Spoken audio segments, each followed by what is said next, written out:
तो मैम आपकी वर्ड्स से ना mother is the first teacher in the family, but वो सारा काम करने के बाद भी, बच्चों को भी प्रॉपरली एजुकेट करने के बाद भी, she is the one who will be listening to everything from the family, from the society, from the working place, even from her husband. So how she should tackle that being a women. उसको encouragement या करेज कभी कभी खुद से नहीं आती है, तो उसको ना बाहर से लेना पड़ता है. Like somebody should encourage her and you people are encouraging her, but even though after the encouragement अगर वो full down हो जाती है, if she is not able to tackle the things, वो कैसे करनी है? How a woman should be strong enough? देखिए, ये जो है आपने जो कहा वो कुछ हद तक सही भी है.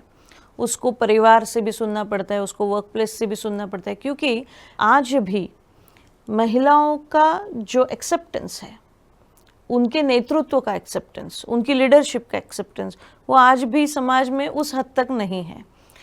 तो ये जो है कि वो उसको कैसे टैकल करे.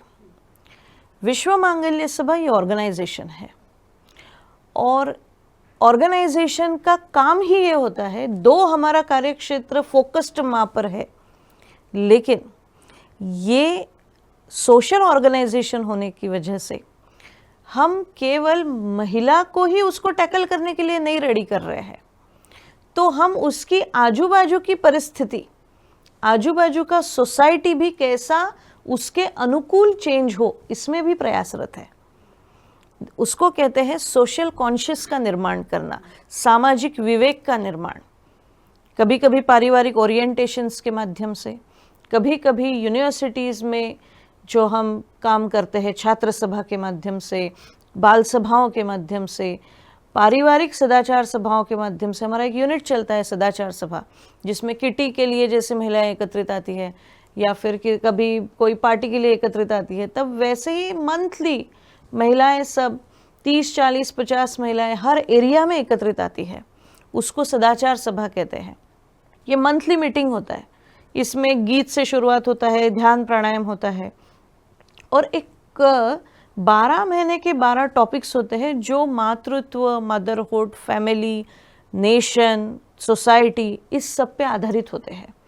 तो उसमें, उस यूनिट में हर माँ का अपना एक व्यक्तित्व भी बनता है, क्योंकि वो नए विचारों से एक्सपोज होती है, वो अपना मत वहाँ पर रख सकती है, तो उसमें कॉन्फिडेंस बिल्डिंग भी उसमें होता है.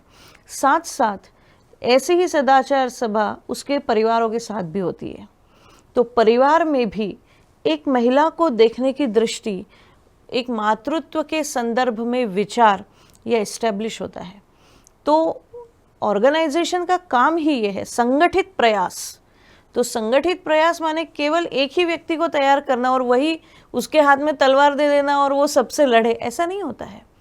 तो एक कॉमन कॉन्शियस पूरे समाज में निर्माण करना, ये भी ऑर्गेनाइजेशन का काम है, जो हम करते हैं.